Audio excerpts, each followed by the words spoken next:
তাকে slow poisoning করে হত্যা করা হয়েছে। এর সমাতা খালেদা জিয়া মারা গেছে, সমাতা খালেদা জিয়ার জন্য দোয়া করবেন যেন আল্লাহ ওনার বেহেশত নসিব করেন, সে দোয়া করবেন। পদ্মার পানি বহুদূর গড়ায় গেছে, এখন সমস্যাটা অন্য জায়গায়। এখানে আবার তিনটি সমস্যা এখন আমাদের সামনে আবার দেখা দিয়েছে। কেন তারেক রহমান দেশে আসতে পারতেছেন না? এসে যদি উনি মাকে জীবিত পেতেন তাহলে বলতাম যে মায়ের জন্য উনি ছুটে আসছেন। যতক্ষণ পর্যন্ত মা জীবিত ছিলেন ততক্ষণ পর্যন্ত উনি সিদ্ধান্ত নিতে পারেন নাই।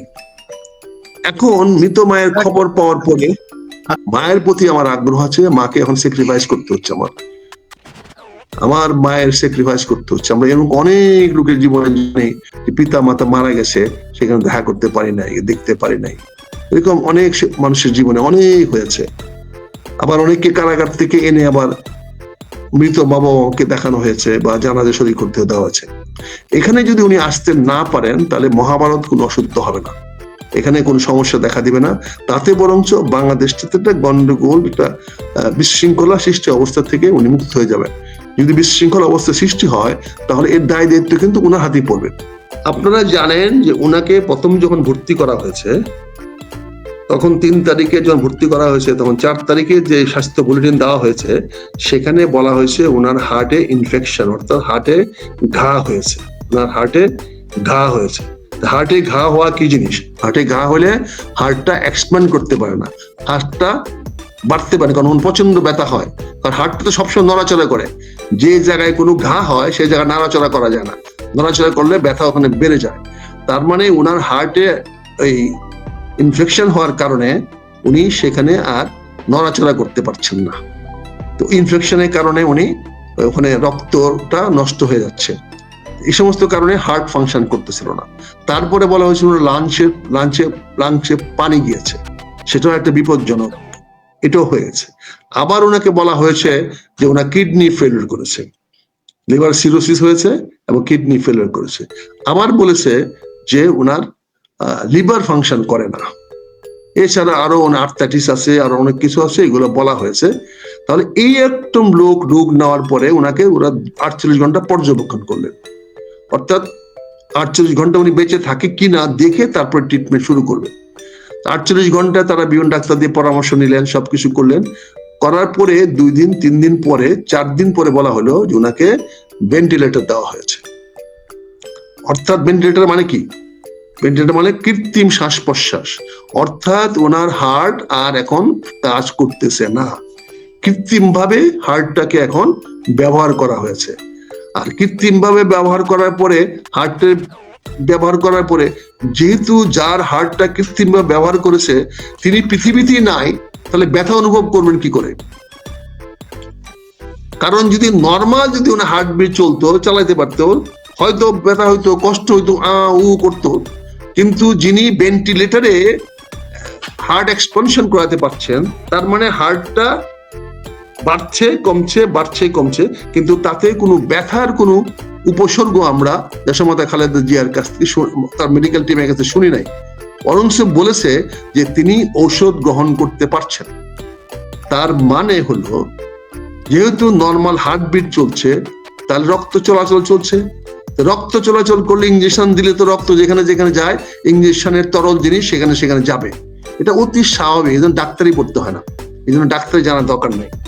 কাজে এখানে যে জিনিসটা হয়েছে সেটা হলো যে বিষয়টা হয়ে গেছে, সিদ্ধান্ত আল্লাহর সিদ্ধান্ত হয়ে গেছে।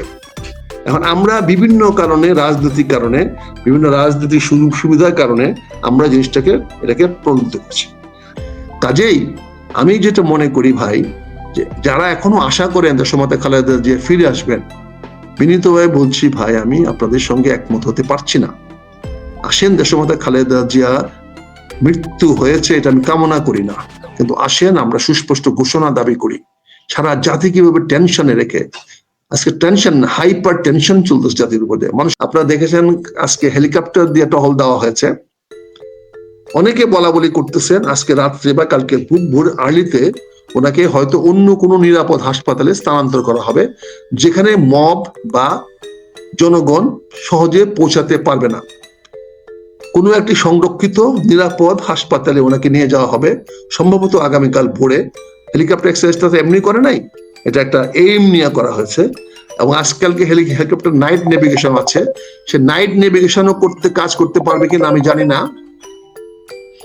সে নাইট নেভিগেশন হেলিকপ্টার দিয়ে নিয়ে আসতে পারে, মানে তো দুর্ঘটনা কিছু নাই, নিয়ে আসতে পারে একটা নিরাপদ হাসপাতালে এনে, একদম সুরক্ষিত একটা হাসপাতালে এনে হয়তো তখন ঘোষণা উঠতে পারে যে দেশমাতা খালেদা জিয়া, আপনি জানেন ইতিমধ্যেই এভারকেয়ার হাসপাতালকে প্রচন্ডভাবে প্রোটেক্ট করা হয়েছে।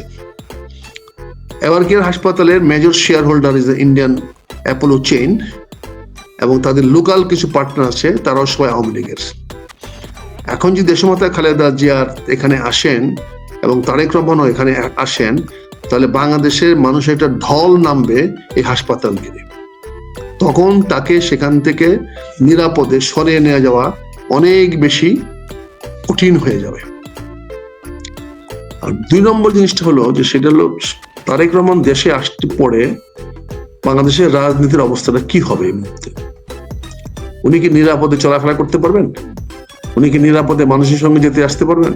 এটা সরকারের পক্ষ থেকে না, ভারত তো পুরা নিরাপত্তা দিয়েছে। ভারত বলেছে বাংলাদেশের রাজনীতিতে সে তারেক রহমানের আসা যাওয়ার ব্যাপারে এবং চিকিৎসার ব্যাপারে, খালেদা জিয়ার চিকিৎসার ব্যাপারে তারা সকল প্রকার সহযোগিতা করবে। তাহলে তিনি আসতেছেন না কেন? আপনারা জানেন অতীতেও বিএনপি নিজেদের লোকদেরকে কন্ট্রোল করার জন্য আমাদের অপারেশন ক্লিন হার্ট করতে হয়েছিল। ক্লিন হার্ট মানে নিজের হৃদয়টাকে পরিষ্কার করা। এবারের মতো ওই কি বলে, ওই যে হান্না, ওই যে এবার তো নাম দিছে এলো ডেভিল হান্টস না, ওটার নাম ছিল ক্লিন হার্ট, অর্থাৎ আমাদের হার্টটা ক্লিন করার জন্য। তো বিএনপি ক্ষমতায় গেলে এই একটি সমস্যা হবে যে কোনো অবস্থাতেই অন্যরা মেনে নেবে না যদি না ভোট জয়যুক্ত হয়, তার মানে উত্তপ্ত হয়ে যাবে সমাজ, দেশ।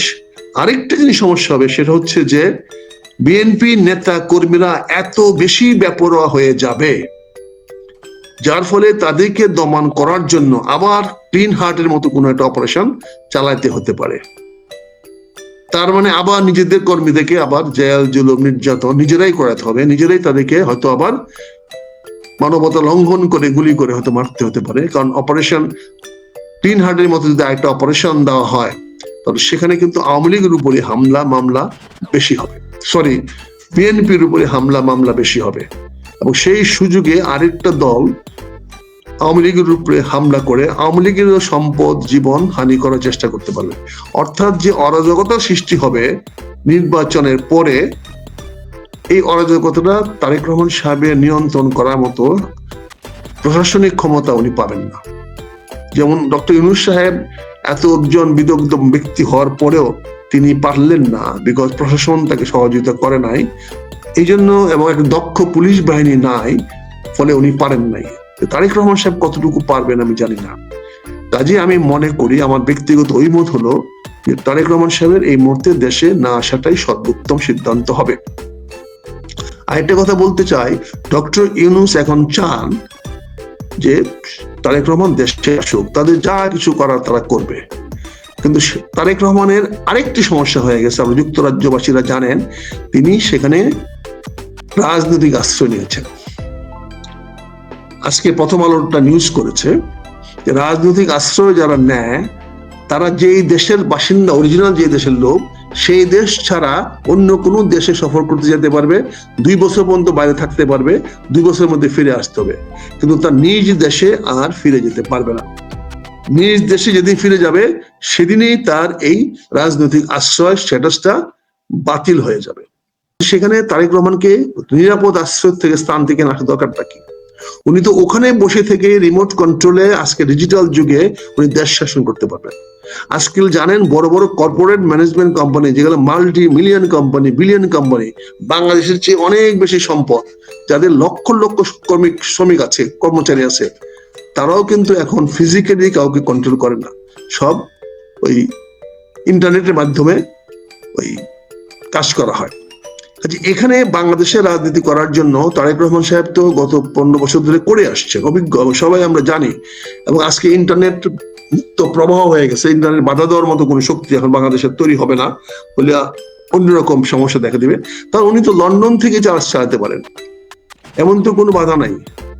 এমনকি এমন তো কোনো বাধা নাই বাংলাদেশে, আমরা দেখেছি কোনো প্রধানমন্ত্রী বাংলাদেশ থেকে গেলে পরে ওনারা ছুটি নিয়ে গেছেন বা প্রধানমন্ত্রীর দায়িত্ব কাউকে দিয়ে গেছেন। বাংলাদেশের সংবিধানে উনাকে ওইখান থেকে প্রধানমন্ত্রী করতেও কোনো বাধা হবে না, ওই পর্যন্ত উনি হইতে পারেন। আর প্রধানমন্ত্রী হইতে হলে সংসদ সদস্য হইতে হবে এরকমও কোনো বাধ্যবাধকতা নাই, কারণ প্রধানমন্ত্রী হওয়ার পরে 6 মাসের মধ্যে উনি নির্বাচন করে জয়লাভ করে আসতেই হবে। তো ওখান থেকে যদি নিরাপদে যদি নির্বাচনটা উনি করাতে পারেন, তারপরে নির্বাচনের ফলাফলটা কোন যাওয়ার পরে কি অবস্থা হয় সেটা পর্যবেক্ষণ করে তিনি যদি বাংলাদেশে এসে আসেন বা উনি ক্যাবিনেট ওখান থেকে বসে যদি শপথ গ্রহণ করেন, আজকের দিনে টেকনিক্যাল যুগে এটা কোনো আইনের বরখেলাপ হবে না। কারণ আমরা দেখেছি অতীতে প্রধানমন্ত্রীরা যখন বিদেশে গিয়েছেন 5 দিন 7 দিন 10 দিন 15 দিন তারা কেউই প্রধানমন্ত্রীর দায়িত্ব কারো কাছে দেওয়া যায় নাই, তিনি সেখান থেকে প্রধানমন্ত্রীর দায়িত্ব পালন করেছেন। আগামীতে এটাও যে সম্ভব হবে না তা তো না। তাছাড়া উনি একজন ভারপ্রাপ্ত প্রধানমন্ত্রী রাখতে পারবেন, যে ভারপ্রাপ্ত প্রধানমন্ত্রীর সঙ্গে ওনার একটা ভিডিও কনফারেন্সের মাধ্যমে উনি ক্যাবিনেট মিটিং চালাতে পারবেন, যেমন স্থায়ী কমিটির মিটিং উনি চালাচ্ছেন, বিভিন্ন জনসভা বাংলাদেশে করছেন। কাজেই এখানে আমি মনে করি উনি ওই নিরাপদ আশ্রয় থেকে এখন শেষ মুহূর্তে ওনার আম্মাকে দেখার জন্য না আসাটাই হবে সর্বোত্তম সিদ্ধান্ত। বাকিটা আপনাদের সিদ্ধান্ত নেবেন, কিন্তু আমি আপনার জায়গায় হলে আমি এটাই করতাম। আমাদের বিএনপির ভিতরে এমন কিছু দল ঢুকে গেছে, এমন কিছু লোক ঢুকে গেছে, বা বিএনপির এই মধ্যে ঢুকে যায় কিছু লোক বিভিন্ন আন্দোলন মিছিল মিটিং এ, যারা সন্ত্রাসী, যারা অস্ত্রধারী, যাদের কাছে সবকিছু আছে, তারা সেই সশস্ত্র কাজ করে আবার নির্বিঘ্নে সরে যায়। আমরা অতীতে যখন আমরা বিভিন্ন আন্দোলন করেছি তখন দেখেছি অনেক আগের আন্দোলনগুলো, সেই আন্দোলনগুলো আমার ব্যর্থ হয়েছে শুধু তাদের জন্য। আপনি যদি দেখেন 10ই ডিসেম্বরের আন্দোলন ব্যর্থ হলো কেন? 10ই ডিসেম্বর আন্দোলনে ব্যর্থ হয়েছে কোন একটি রাজনৈতিক দল পুলিশ লাইনে অনেকগুলো অ্যাম্বুলেন্স পড়ে দিয়েছে, সেটা বিএনপি কেউ করে নাই। 10ই ডিসেম্বর আমরা কেন পল্টনের মধ্যে ছাড়তে বাধ্য হলাম? সেখানে একটা বিচারপতি, প্রধান বিচারপতির বাড়ির সামনে হামলা হয়েছে, এটা তো বিএনপি কেউ করে নাই। কোনো একটি রাজনৈতিক দল অত্যন্ত গোপনে ইন ডিসগাইজ কাজটা করেছে, আমরা সেটা মনে করেছিলাম তখন তারা আমাদের ফেভারে যাচ্ছে, কিন্তু এখন তো দেখা গেল যে ওরা আমাদের পক্ষে না। ওরা একটা ক্যাওয়াস, কনফিউশন এবং একটা বিশৃঙ্খল অবস্থা সৃষ্টি করে এখানে সরকারকে দায়ী করতে চায়। এখনো বিভিন্ন জায়গায় বিশৃঙ্খল অবস্থা সৃষ্টি করে, যখনই সরকার তাদের কথা শুনে না তখনই কোথাও ভাঙচুর শুরু হয়ে যায়, কোথাও ধরপাকড় শুরু হয়ে যায়, কোথাও এসে হয়ে যায়, ওই সরকার চাপ সৃষ্টি করে। একই অবস্থা হতে যাচ্ছে বা হবে যদি বিএনপি না ভোট নিয়ে জয়লাভ করে। আপনি প্রশ্ন করতে পারেন যে না ভোট নিয়ে জয়লাভ করলো, হ্যাঁ ভোট নিয়ে করলো, তাহলে কি হবে? তাহলে হবে এটা, তাহলে সংবিধান সংশোধন করতে হবে। সংবিধান সংশোধন করলে আবার আরেকটি দল একদম বিদেশি লোক নিয়ে ঢুকে পড়বে, বিদেশি বাহিনী নিয়ে ঢুকে পড়বে। বাংলাদেশের সংবিধানে হাত দেওয়া এত সহজ নয়। বাংলাদেশের সংবিধানে হাত দিতে গেলেই প্রধানমন্ত্রী শেখ হাসিনা, সাবেক প্রধান শেখ হাসিনা, আমি সংবিধান রক্ষা করার জন্য আমি বিদেশি শক্তির হস্তক্ষেপ চাই, এবং তখন বিদেশি শক্তিরা তাকে সরাসরি হস্তক্ষেপ করবে। তার আলামত আমরা ইতিমধ্যে দেখেছি। তার আলামত আমাদের বর্ডারে 4-5 দিনের প্রস্তুতি নেওয়া হচ্ছে, আমরা দেখেছি কিভাবে অতি সহজে তারা আমাদের বাংলাদেশের দিকে আসবে। কাজে এই ভেন্টিলেটর দিয়ে আমরা কি করতে পারতেছি? উনাকে হয়তো প্রলং করতে পারছি, কিন্তু এখানে আরেকটা সমস্যা হয়েছে যে এই ভেন্টিলেটরের সঙ্গে সঙ্গে ট্রিটমেন্ট চলবে না, এই জন্য যে ওনার হার্ট ইনফেক্টেড, লাঞ্চে পানি, কিডনি ফেলুর, ওনার লিভার ফাংশন করতেছে না। এখানে বলা আছে যদি একজন রোগীর তার অর্গানগুলা যদি ফাংশন না করে তাহলে তাকে ট্রিটমেন্ট করে, একটা রোগের ট্রিটমেন্ট করে অন্য রোগের ভালো সম্ভব না যদি তার বাকি অর্গানগুলো নষ্ট হয়ে যায়। তা আমরা এখানে দেখতে পাচ্ছি যে ওনার সবচেয়ে বড় সমস্যা হলো হার্টে ইনফেকশন, হার্টে ওই হয়েছে, ঘা হয়েছে, বা হার্টটাকে ইনফেকশনের বাংলা কি মানে জায়গাটাকে ওই ব্যাকটেরিয়া ওনাকে ধরেছে। এটাকে মুক্ত করতে হলে তো হার্টের হাই ডোজ অ্যান্টিবায়োটিক দিতে হবে, কিন্তু হাই ডোজ অ্যান্টিবায়োটিক দিলে লিভার রিজেক্ট করবে, লিভার তো এটাকে পিউরিফাই করবে না, কারণ লিভার ফাংশন করে না। কিডনিতে গেলে কিডনি এটাকে ফিল্টার করবে না, তাহলে এটা কিভাবে যাবে? কিডনি তো ওটাকে ফিল্টার করে শুধু ওই অ্যান্টিসেপ্টিকটুকু ওখানে নিয়ে যাবে, বাকিগুলো তো ফেলে দিবে। লিভার ফাংশন করবে না, ফলে সে গ্রহণ করবে না, সেটা গ্রহণ করে রেখে দিবে, সে কোনো ডেলিভারি নাই, অর্থাৎ লিভার ফাংশন করে না। একইভাবে কিডনি ফাংশন করবে না, তাহলে ওষুধটা কিভাবে কাজে লাগবে? কাজেই ওষুধটা কাজে লাগার কোনো সম্ভাবনা নাই। যেহেতু ভেন্টিলেটর কোনো কিউর না, এবং ভেন্টিলেটর ইটসেলফ কোনো রোগীকে ভালো করতে পারে না, শুধু তার অন্যান্য যদি কোনো অর্গান ফেল না করে, তাহলে ট্রিটমেন্ট পর্যন্ত বাঁচায় রাখতে পারে 2 সপ্তাহ, 5 সপ্তাহ, 8 সপ্তাহ, এমনকি 2 বছর পর্যন্ত ভেন্টিলেটর দিয়েও বাঁচিয়ে রাখা যায়। ওই ভদ্রলোকের খালাম্মা হয়তো এই পৃথিবীতে নাই। এই জন্য আমি বলছি, যিনারা বলছেন বেঁচে আছে কিনা, আমি তাদের প্রশ্নের সঙ্গে একমত না, উত্তর তো পরের কথা। কাজে সবকিছু মিলে আজকে উই আর ওয়েটিং, উনি ভেন্টিলেটরটা কখন খুলবেন।